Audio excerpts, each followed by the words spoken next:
My name's Nick Bartlett. I'm the co-founder and director of Wayfindr, a direct-to-consumer logistics company based out of Hong Kong.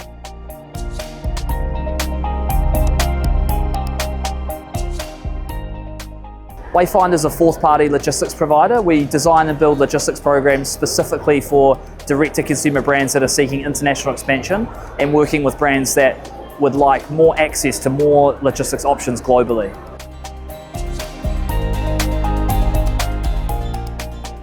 I think so far it's definitely been the great mixture of different people that are here.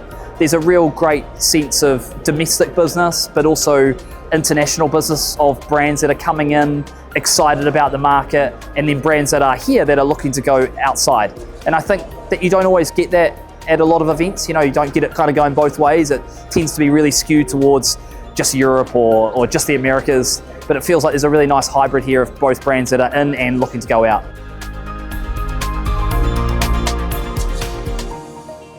Yeah, I think the great thing about the matchmaking is that it's highly qualified, and it means that we're really speaking to brands that are connected to our ICP. So really guys that we really want to be talking to. So it cuts out a lot of the kerfuffle with networking and having to try to break down the barriers of different people. So I find it particularly helpful because we get highly qualified opportunities and we can speak to them, and it's very clear about what the intent for the conversation is meant to be about. So that speeds it up, and you can kind of figure out the qualification from there even more. So overall, I think it's much better than scouring the floor for people and trying to find targeted people from LinkedIn or whatever that are going to an event.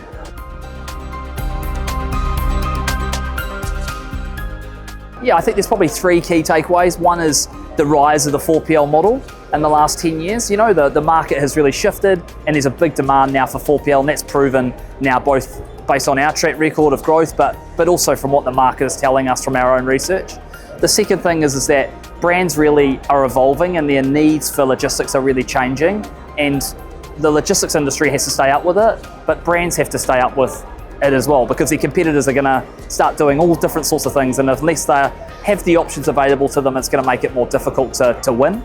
And the third part is probably around the importance of neutrality and making sure that brands understand that there is someone out there representing their needs and their customer promise rather than the best interest of what a logistics provider would traditionally do. And I think neutrality is becoming a huge part of trust and credibility. And if you can drive that for brands, then that could be the difference between winning and losing.